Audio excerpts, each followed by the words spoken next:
Back வரலையா? வந்தோடனே எடுத்துக்கோங்க.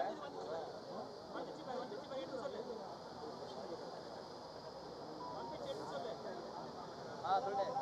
சரியா போலாம் சார். Ready sir. போலாம் ரெடி சார். பாரதிய ஜனதா கட்சியில் 1991 3 10 மேலாக கட்சியினுடைய பொதுச் செயலாளராக, தேசிய செயலாளராக தமிழகத்தில் தேசிய சக்திகளின் குரலாக இருந்த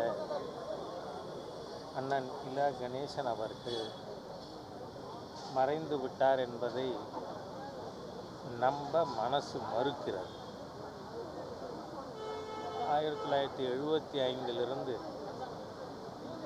50 ஆண்டுகளுக்கு மேலாக அவரோடு ஆர்எஸ்எஸ்ஸிலும் பிறகு பாரதிய ஜனதா கட்சியிலும் இணைந்து பணியாற்றி இருக்கிறேன். பர்சனலி ஒரு அரசியல் வழிகாட்டியாக நல்லது கெட்டது எல்லாவற்றிலும் என்னோடு பயணித்த அண்ணன் கணேசன் அவர்கள் இப்பொழுது இல்லை என்று ஏற்க முடியவில்லை.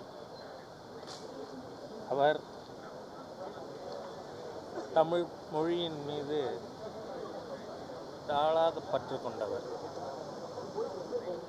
தேசிய சக்திகளுக்கு ஒரு உந்து சக்தியாக இருந்தவர். அன்னாரை இழந்து வாடும் அவருடைய குடும்ப உறுப்பினர்கள் அனைவருக்கும் என்னுடைய இதயபூர்வமான அஞ்சலியை தெரிவித்துக் கொள்கிறேன். உண்மையிலேயே அவருக்கு பாரதிய ஜனதா கட்சி தான் குடும்பம்.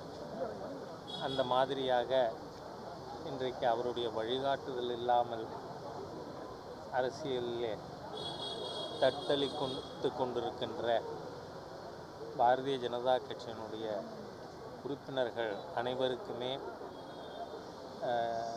அவர்களுடைய இழப்பை எப்படி ஈடு செய்வது என்று தெரியவில்லை.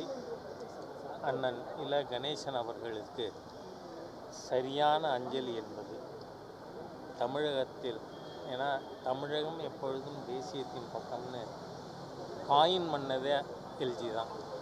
அதனால் அவருடைய அடிச்சுவடுற்றி அதற்காக நம்மை நாம் அர்ப்பணித்து கொள்ள வேண்டும் என இயக்கச் சகோதரர்களை கேட்டுக்கொள்கிறேன். நாளை காலையில் அவர் பூத உடல் கண்ணதாசன் மைதானத்தில் மக்களுடைய பார்வைக்காக வைக்கப்படும்.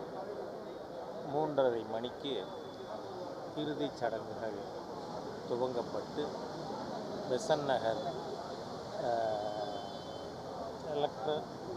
கிரிமட்டோரியம் அதில் அவருக்கு இறுதி சடங்குகள் நடக்கும் என்பதையும் நான் பாரதிய ஜனதா கட்சி தொண்டர்களுக்கு தெரிவித்தேன். அரசு மரியாதைங்கிறது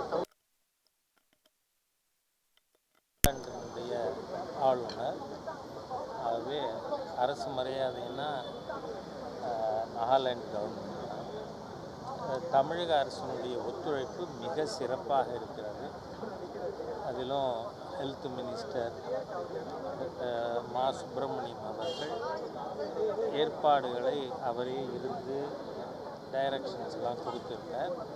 மாண்புமிகு முதலமைச்சர் அவர்களும் உள்ளாட்சித்துறை அமைச்சர் அருமை நண்பர் KN நேரு அவர்களும் நேரடியாக வந்து அஞ்சலி செலுத்தியிருக்கிறார்கள். அதனால் ஸ்டேட் கவர்மெண்ட் சைடிலிருந்து எந்த குறையும் இல்லை.